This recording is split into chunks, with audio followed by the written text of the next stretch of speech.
Hello everybody, Chaz Large here with another Fix It video for you, and on the bench today we have a Hacker radio. It's an Autocrat Mk model number RP73. I picked this up off eBay, going cheap. Well, it wasn't making any noise at all because it was not working. Sorry, very bad joke there, going cheap. I'm sure you've heard that one before. Anyway, basically the seller said that it was not working, so I bought it for parts quite cheaply, but I like the look of it. It's a nice old radio. The plan is basically, if I can get this working, I'll have it down the shed, the other end of the garden, probably out in the summertime when I'm doing some woodwork and that. I can listen to the sport, the cricket and so on Radio 5 Live. So let's have a little look at it. It's in quite a reasonable condition, as I mentioned earlier. Let's have a little look on the inside. To get into the battery compartment and inside with these, you have to, that's it, they've got like little clips at the bottom, so you have to pop that up there. So initial look inside, it looks to be in pretty good order. All the components seem to be in place. The battery has obviously had a bit of a leak at some stage because it's all corroded in there, but the actual battery terminals seem to be okay, although I'm not sure whether they've been resoldered there. Possibly somebody's replaced the battery terminal at some stage. The external aerial is not connected. That socket there should be connected to the actual tuner up here. Can't remember exactly where it goes, but there's a little tag somewhere I'm sure that goes to. That's the external power socket, and this is just a connection for the power to the main board. So that from that power socket from here goes up to actual connections inside there. Now, the main problem with these usually happens to be to do with the output stage and the audio output stage, and it looks to be all complete. All the bits and pieces are there as far as I can see. Yeah, there's some capacitors which seem to have been replaced, so we'll have a look at that a bit more detail later on. But anyway, given that these have a potential to basically kill batteries when there's a problem with the output stage, I think, well, the first thing I'm going to do is, before I connect it to a battery, I'm going to connect it to my power supply. So let's get a power supply, switch that on, set that to 9 volts, and then I'm also going to put my meter on current. Let's get that on the screen as well, and then we'll connect. That's the negative terminal, and that one's actually got a bit easier to clip onto. Put the current meter in series with it there. Okay, so we've got everything set, so let's turn on the power supply, and we'll turn it on there. We'll switch it on and off with the power supply. Let's see what's happening. Oh, crikey, overload 200, so that's definitely drawing too much current. Let's see what on power supply. Yeah, that's showing a lot of current being drawn there. So I think we've got a fault with the output stage. That's the most common with these. So let's get it apart and have a look at it. So to take these apart, what we have to do, let's just disconnect the meter, etc. We don't need that on there now. To take these apart, it's quite simple. You've got 2 screws. Let's go back onto the wide camera. You've got 2 screws through the handle, and they screw into mounts on the side of the chassis, and you don't need to take these 2 screws off the top. All they're doing is holding on the top dial, but I'm going to take those off because I just want to have a little look underneath. The reason for that is that I noticed in a briefly earlier test is that when you press the switch down, you see that the switches are pushing down, and that usually means that the mount for those switches is damaged. So let's have a little look at that at the same time by taking all these knobs off. They should just pull off. Yeah, they're just push fit. They're plastic inside. I like these knobs, they're nice and they're nilled around the outside. That'll need a little bit of a clean up. This one there, and there's a washer underneath that one, just to stop it rubbing on there, hence that's why there's all this dirt on there. 2 screws, and they should be just standard screwed through, but I think there normally is a little washer on these as well, but they seem to be missing. Let's pop them in there, and then just gently using a spudger, just lift one side of the glass. It's plastic, not glass, obviously, but it looks in quite good condition. And yes, I can see there straight away there's 2 screws which hold the switch assembly in place. One, that end is still there, the other one, this end, has disappeared, and no doubt the plastic moulding of the switch assembly has broken, cracked over the years. So that's another fault to be fixed. Let's get these screws out the side. So these screws on the side here, there's a washer on the outside, then there's a spacer that goes in the handle, then there's a washer on the inside as well. So try and get them all back in the right order, like so. Just take that little spacer out, like so. So that's the way it goes, and if you don't get that quite right, the handle falls about all over the place. You can tighten it up, but don't over tighten it.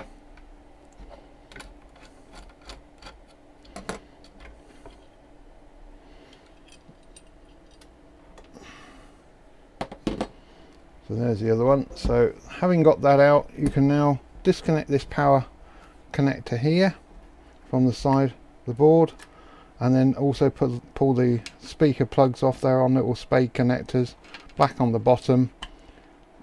Not that it makes a lot of difference, black is ground on these, but they shouldn't make any difference. And then you should be able to just push the whole chassis out of the top, like so.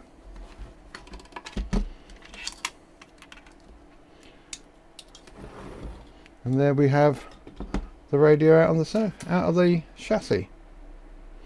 Yep, definitely can see somebody's already been in here. They've written MW, Auto and LW on here for the 3 switches. And looking at that switch assembly, as I said earlier, yeah, the plastic around that switch there seems to have all just disintegrated. There's not a lot left on the other side either, so I may have to put a big bit of plastic in there, or a nut and bolt through, to hold that switch assembly in place. But that's a fault to be dealt with later on. Let's have a look and see what we've got wrong with the output stage.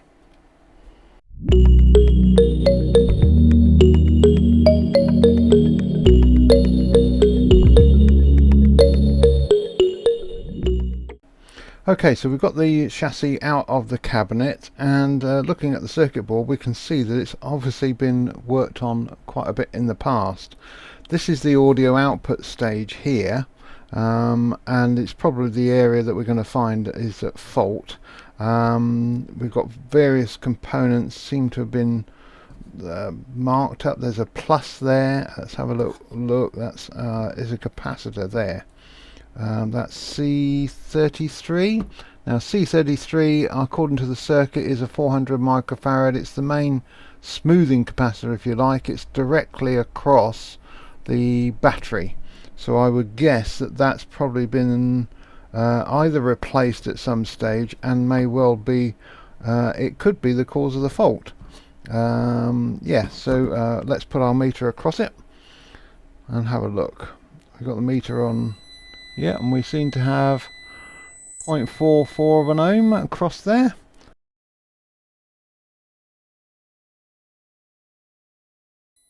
Yeah, definitely seems to have something across there. We've got the 2 output transistors here, TR4 and TR5, and let's have a look at those. We can see on the circuit board, in fact, that we've got collector, base and emitter for TR5.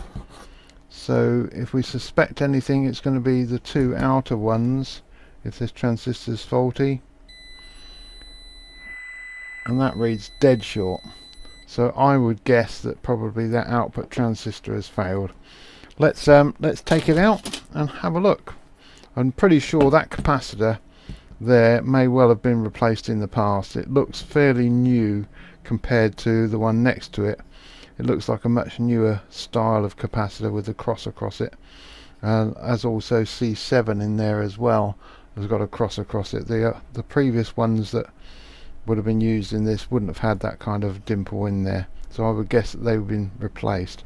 But let's have a removal of these transistors.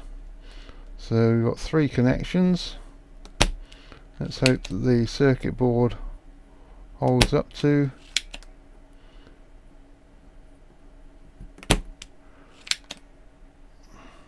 Let's take 3 out as well. Make sure, is that the other one? Yeah.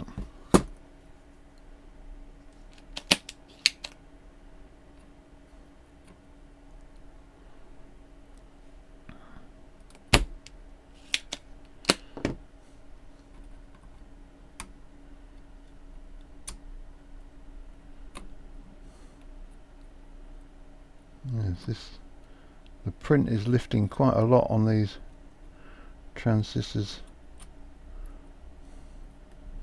And on that one there's virtually no print left on that connector. We'll have to clean that all up. Let's give that a clean off with some ISO.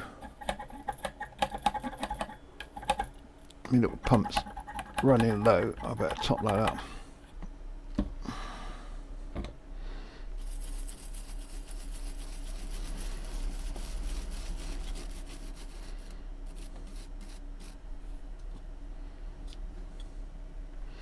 Yeah, luckily this piece of print there, it only goes between that transistor and a link wire that goes across here. So having taken that off of there, right, we should now be able to see if we've still got our dead short. Check our meter and go across there to there. Yeah, we have definitely got at least one of the transistors. Yeah, both transistors are faulty. Now it's a good job that luckily I've got a limited stock of these. So it's an AC187, AC188. Let's just undo this little screw on the side. Release the heatsink.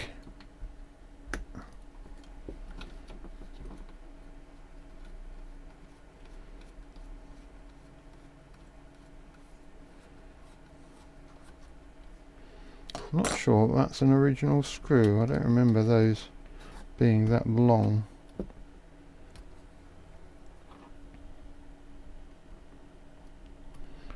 That connector's loose. That's loose, so we should be able to now pull those transistors out of there quite easily.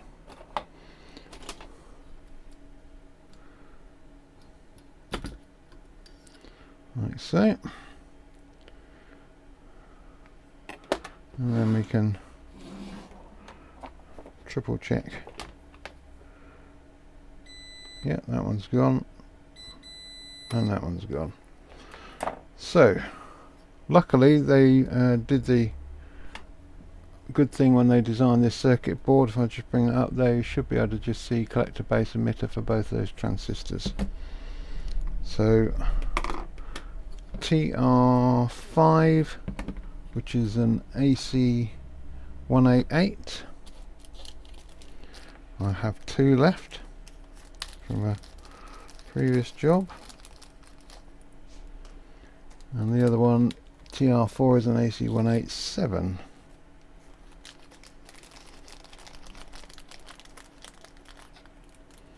There they are.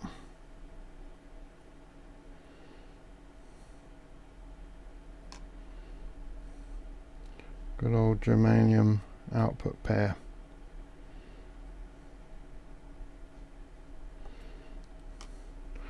Now let's put my meter on to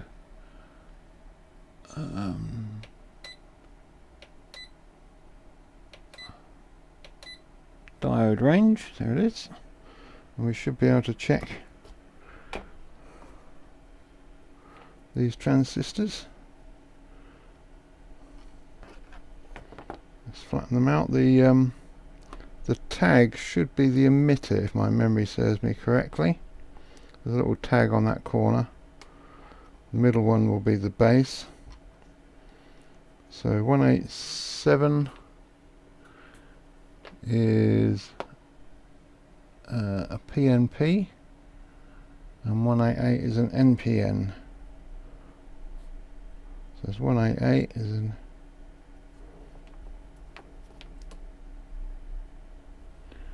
so we've got 4.2, and there should be less there.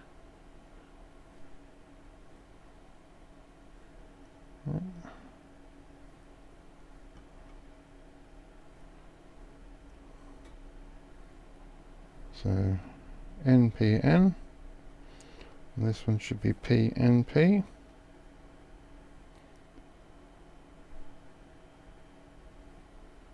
Yep.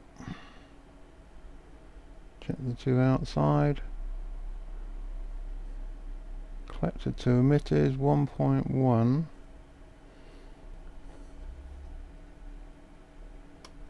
On this one,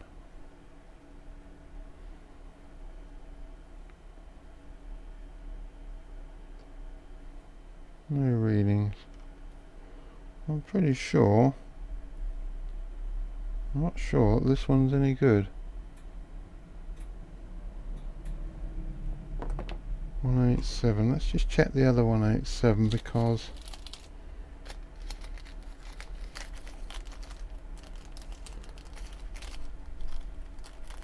sometimes these can go faulty in storage with age.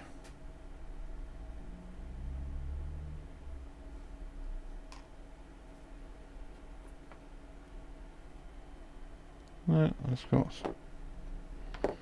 reading. So put that one back in my little bag.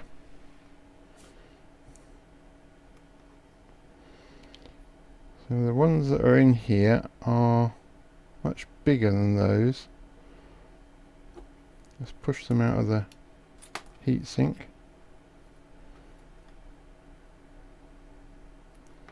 One 187.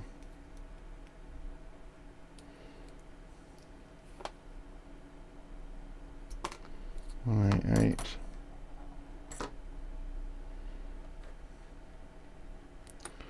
Okay, 188 to go in. I'm obviously going to have to close up the heatsink. I'm not sure.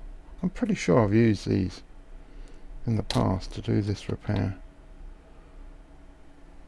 They just look to be less than I seem to remember them physically. It's been a while. So I'm just closing up the heatsink to hold them. Close that one up a little bit too much.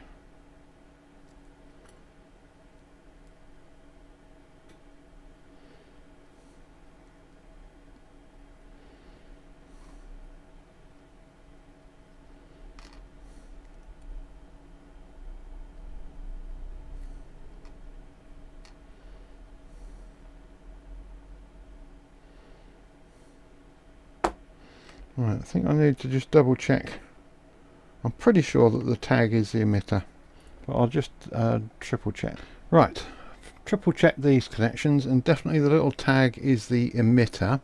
So the 188 is here, so I've had to put this in slightly differently to the way that the original one went in, because it goes emitter base collector, and then on the 187 it goes emitter base collector, so I've got the emitter on the middle. So the emitters are both in the middle of both of those. So we'll pop On this one, in fact the older style, the collector was marked with a little dot. Either that or somebody got them around the wrong way, but I'm pretty sure that that isn't correct. Anyway, we'll put the white insulator on the collector, green on the emitter, on the base, and orange on the emitter. Might as well keep the original colour scheme in place.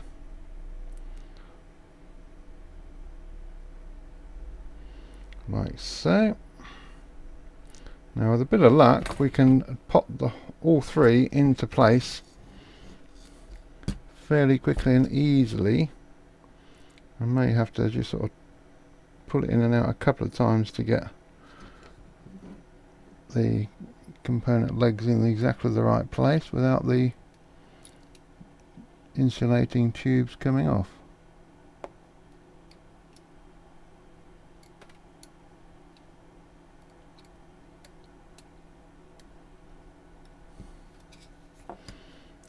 Then again, I might not.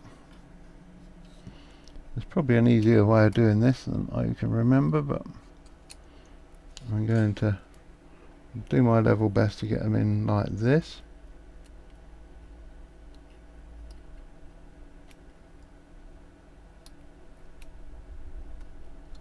Alright, those three are in.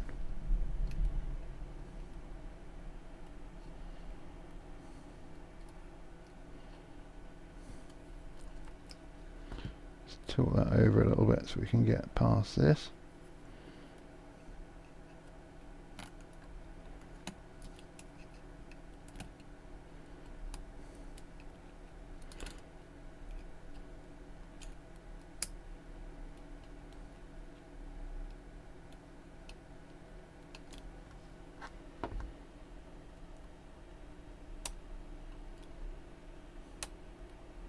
We need my bench light on here. There we are. But emitter's in, the base is in, the collector is in.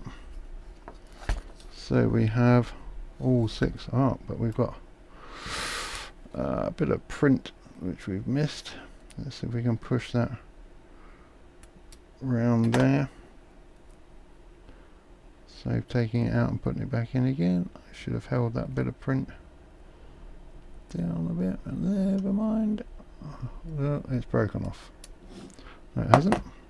Actually, what we can do, we don't need it to be quite so long. You can actually snip that leg off anyway. Fold the print over the top of it.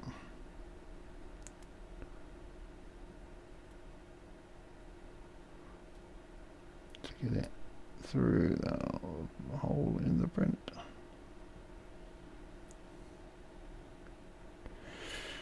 Come on.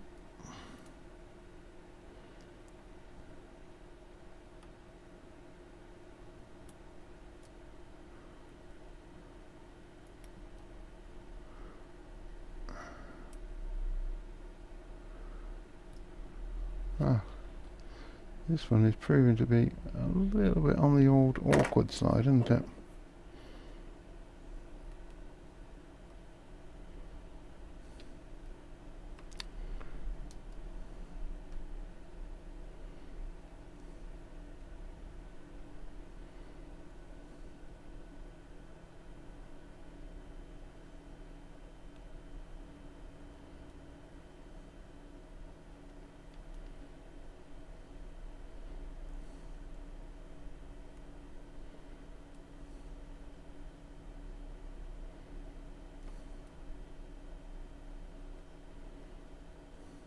Yeah, have we got it there?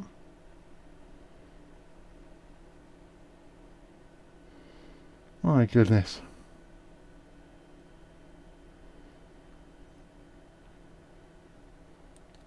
We're through. Yes, we've got it in place. Whew, that took a while, didn't it? Now, need to just push that down a little bit to get the plate on.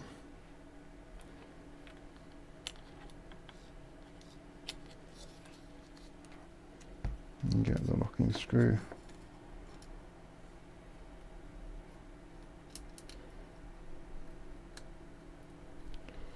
through the heatsink like so. And tighten it up.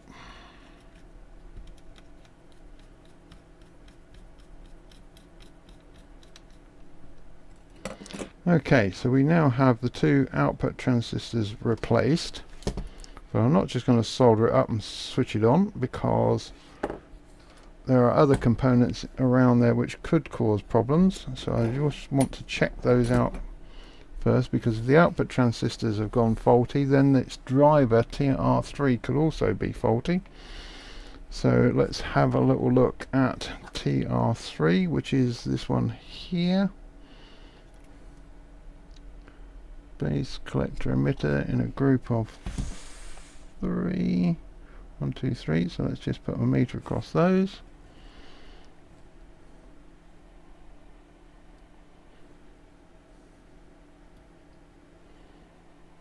There's a fair amount of reading, but there's no dead short.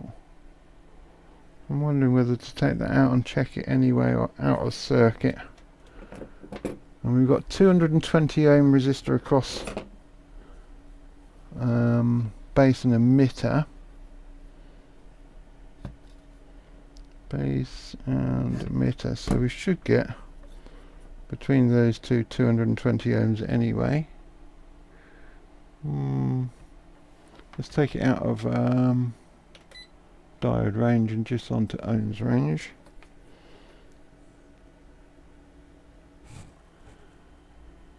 (47 ohms). And reverse, 47 ohms. Yeah, I think I might be suspicious, because collector emitter we should have, base emitter should have 220 ohms as well. Nearly 200 ohms there. I think I'm going to take that transistor out and check that as well.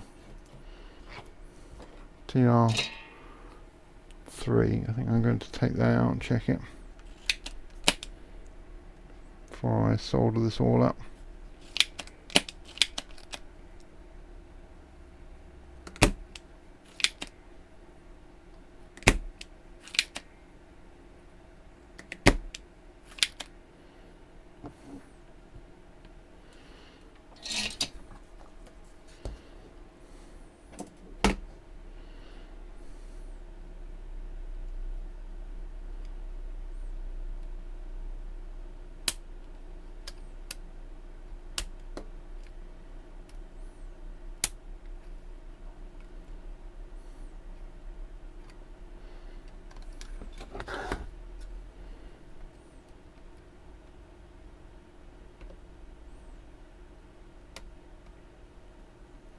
All the legs are definitely unsoldered, so why isn't it pulling out?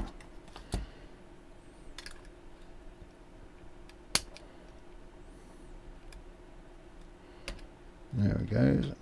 And note that the red dot on this one came from the collector. And this is a T2.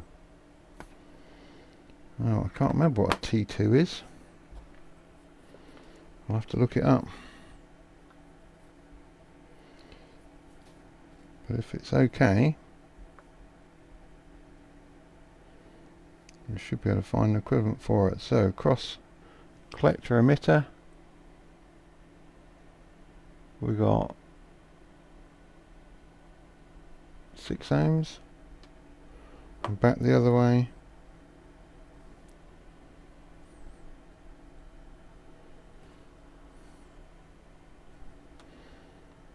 let's go across, let's flatten it out on the bench.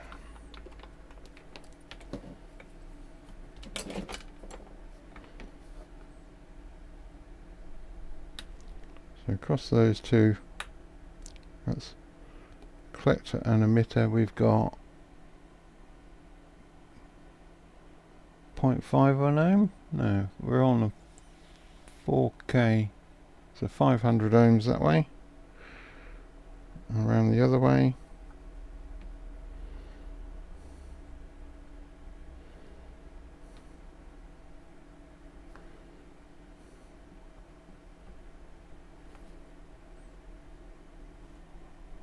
1.9k. Base to emitter.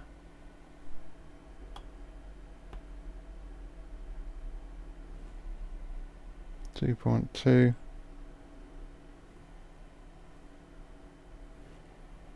Yeah. Don't like the look of that. Whatever that T2 is, it don't read like an ordinary NPN transistor. Oh, actually it's a PNP transistor. Right. I think we're going to need to get a replacement for that. Let's see what we can find. Right, so I actually have a look at the service manual for this Hacker radio, and it says that TR3 is a thermal and voltage stabilizer. It's a T3, whatever that is. So what I've decided to do now is to have another look back at this, and in fact what I decided earlier was actually do a little bit more research, so a lot of searching on the web, and I actually found a web page which belonged to a chap called Mark Hennessy, who did a lovely write-up on these output stages, including a write-up of the mysterious transistor 3, TR3 T2. Now if you remember, I took that out and checked it, and it was odd readings, and then I read the service manual, and it said it was temperature and fluctuation, and I thought it might be some weird concoction, but according to Mark, it's actually a transistor, and it's just another germanium, not geranium, that's a flower, isn't it? A germanium transistor. And he says that basically any fairly standard PNP germanium transistor will do. Originally something like an OC71 or an AC 125 or 128 will do the job. So I haven't got any more of those, but I have got an AC 107. So what I've done is I've replaced that T2 with an AC 107, which is a PNP transistor. Hopefully, if that is the cause of the problem, when I check the quiescent current on here on the output stage, if it suddenly jumps up again, I know the fault is still there. If that current stays relatively stable, then I'm hoping that it's actually a fault with that device, and replacing it has fixed it. So I've got the meter, this one set up, so I just need to switch that across to milliamps. I've got the connections through onto the milliamp range. Let me just make sure that's showing up okay. So that's connected across, got the power supply connected, set 9 volts. I'm taking the current limit down to about halfway, so we shall see what happens. I'm actually going to switch it on there and then control it over here. So let's see what happens. So we've got minus 32, 35, and it's sitting at minus 38, 39. It doesn't seem to be.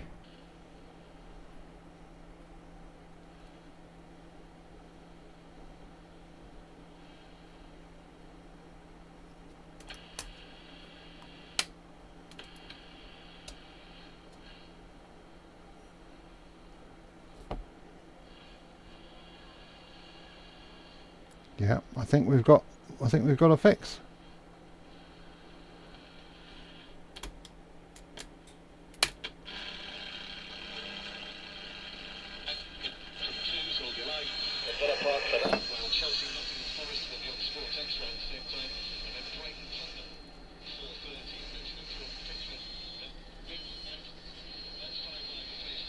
Yep, it seems to be. If I turn the volume down, that quiescent current should drop down to a stable amount with no input. This is why when you do the testing, you do it with just a test signal, so that stays stable, because obviously turning the volume up is going to change the quiescent current. But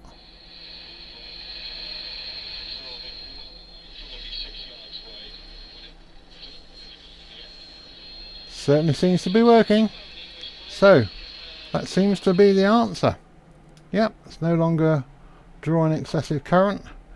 after a while, so we can say that the output stage TR4 and TR5 were the root cause of it, and TR3 was also at fault. But changing that as well, I've put in an AC, as I said, a 107, which is an old, I'll show it to you now I've finished testing. I've stood it up on some long legs, but it's it looks like it's in a glass tube. I'm not sure if it's glass or whether it is just coated metal, but I think it is glass. But that's the only other AC transistor I've got, apart from one of the two, the output pair, and I don't particularly want to split up the AC 188 187. Considering this is just really a repair project and just to get it going, leaving that in there I don't think is going to be a problem. I think I'm going to leave it in there. Yeah, that's what I'm going to do. Okay, so here we have the Hacker radio put back together, and all seems to be working, I'm pretty sure. Let's just connect it to the good old battery. Now although as I mentioned in the beginning of this, it does take two batteries. They're in parallel, so it'll actually work quite happily on one battery if all is well. So let's switch that on. Right, so we're on long wave. We're at about the 1500 meters. That's your radio 4 position on long wave, and on medium wave.